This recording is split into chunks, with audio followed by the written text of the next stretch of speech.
Master plan নিয়ে, ঝিনাইদহ শহরের master plan নিয়ে অনেকদিন ধরে কথাবার্তা হচ্ছে। মাস্টার প্ল্যান তো এত সহজ না। আর আমি জড়িত আছি এখন কক্সবাজারের মাস্টার প্ল্যান নিয়ে। গত 3 বছর ধরে এটা করছি আমরা। আমি ওই দলের একটা ছোট একটা সদস্য।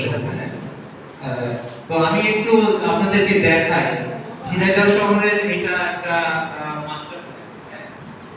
মাস্টার প্ল্যান 1986 সালে প্রথম মাস্টার প্ল্যান এটা ঝিনাইদহ শহরে 86 সালে করা, ইংরেজিতে লেখা।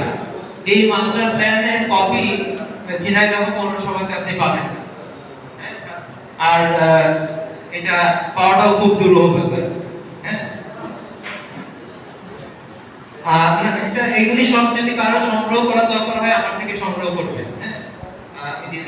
এইটা হচ্ছে যে রিসেন্ট, এইটা হচ্ছে মাস্টার প্ল্যান ফর ঝিনাইদহ পৌরসভা 2010 থেকে 2030 পর্যন্ত। এটা সম্পর্কেও আমার মনে হয় খুব কম লোকজন জানে। এটাও ঝিনাইদহ পৌরসভাতেও হারিয়ে গেছে এবং ইংরেজিতে লেখা। আমি কেন এগুলো বারবার বলছি ইংরেজিতে লেখা, এবং এর মধ্যে কিন্তু অনেক ভালো ভালো কথা লেখা আছে। মাস্টার প্ল্যান বলতে আমরা কি বুঝি সেটা আমি একটু পরে বলছি। মাস্টার প্ল্যান এতক্ষণ ধরে আপনারা যা যা বললেন, এই যে শিক্ষা, স্বাস্থ্য, তারপর হচ্ছে যে রাজনীতি, কৃষি, যা যা বলছেন, এই সব কিছুকে বোঝানোই কিন্তু মাস্টার প্ল্যান।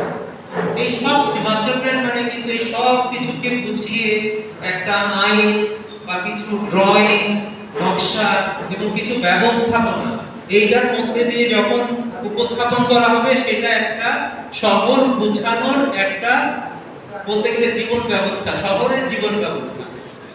এইটা থেকে আপনি বুঝতে পারবেন যে কোথায় ভবিষ্যতে আপনি ইউনিভার্সিটিটা করবেন, কোথায় আপনি কৃষি কাজ করবেন, কেমন করে আপনার কি ইংরেজি মাধ্যমটাই বেশি আগাবে নাকি আরবি মাধ্যম বেশি আগাবে, এই সব কিছু ইন্ডিকেশন কিন্তু এখানে আসবে। কি জন্য? কারণ এটা মানুষের চাহিদা, সেটাই এখানে লিখিত হবে।